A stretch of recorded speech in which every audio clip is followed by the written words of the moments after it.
Hi guys, hopefully everything's going all right with you today on this fine Monday. I think I'll get this video up today. I'm just gonna share just a couple things real quick. I'm getting ready to just drop a new vlog and I wanted to explain a little bit about it because I don't normally do one like that. But first I want to share something with you, and that is this. This is my most recent publication. It is a discipleship guide for adults, and it's on creation and throughout the whole Bible. And then I've written the second part. There's two parts to it. I've written 7 lessons on the letter to the Ephesians. So I'll be that'll be available here soon. At the end of August, it'll be is when it's dated. This is dated curriculum, but you can pick one of these up if you want through the Church of God. Actually, here's the bigger one. This is the teacher's guide, and there's a lot of resources in here, ways to ask questions, background information on each lesson, and it's just a really fun way to interact. They break it up so it's not you just talking for an hour. There's questions, you know, every little bit, and you can check in with people and see if they're getting it and stuff. And it's just a really great way to work. I work with a broader group, and the group is 6 denominations that come together, and we get together and we map out a 7-year plan. It started years ago with Sunday school stuff, actually, but not a lot of groups do Sunday school anymore, so it's branched out into all kinds of discipleship type ideas and formats. It's been reformatted, and it's actually 6 denominations that get together, and right now what happened with this particular writing is I basically go to bat for the Pentecostal Church of God. I write every once in a while for them, and then it's published for everybody, and somebody else will write and it's published for everybody. And but this time they needed an author with the Church of God of Cleveland, and they needed somebody to write the Ephesians. So I was kind of selected / volunteered to write on that. That's actually one of my areas of study that I've done quite a bit of.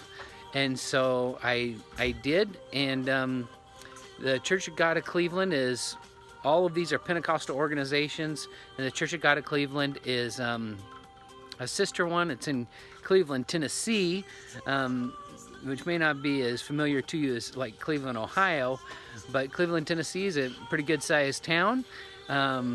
You know, it has humble beginnings. It comes from a place called Tellico Plains. I don't know if you've heard of Tellico Plains or if you know anybody from Tellico Plains, but it's where it started. So out of a revival there, if I'm not mistaken, it started in Tellico Plains as a revival branched out of that area. So it's very much like the revivals out west that launched a bunch of the Pentecostal organizations. It launched out of a powerful revival around the same era.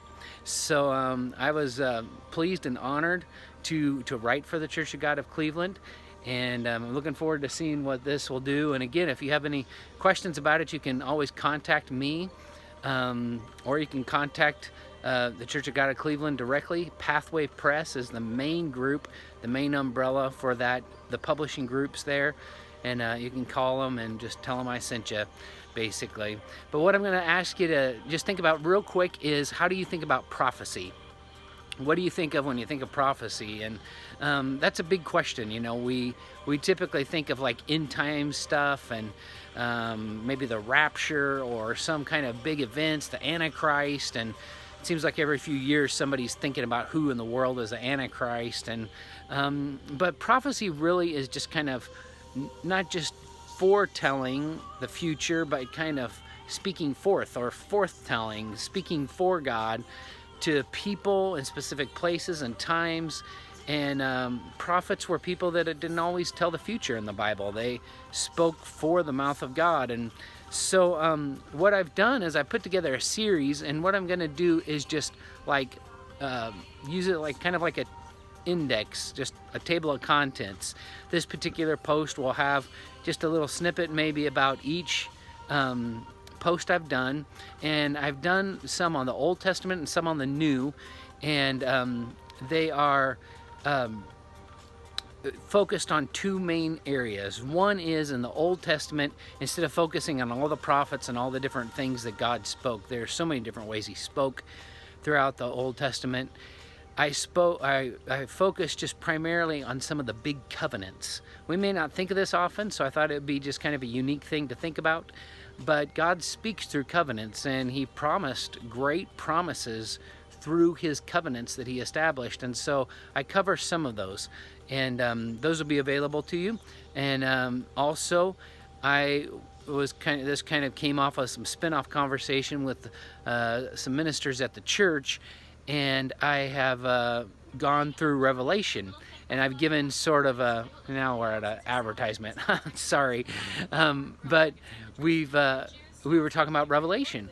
So there's a lot of controversy and ideas about what Revelation is all about, and the timeline and what's going on with Revelation.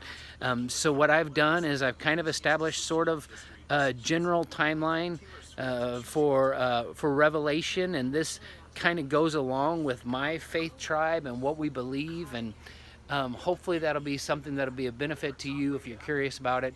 And certainly I'm sure you have other views. That's fine if you do, but these are just some things that that we believe, and I thought I'd pass them along to you. So for the Old Testament, you get covenants, and for the New Testament, you get some glimpses through Revelation. My absolute favorite passage in the Bible is in Revelation. It's in Revelation chapter 19, so you'll get a look at that as well. I'm not going to give you everything I got on Revelation 19, but I'll give you a little snippet of it, and I sure hope you enjoy some of these studies. Just kind of have fun, pick at them when you want, or just binge watch them all, or just binge read them all if you'd like. I hope you have a great afternoon and a great week.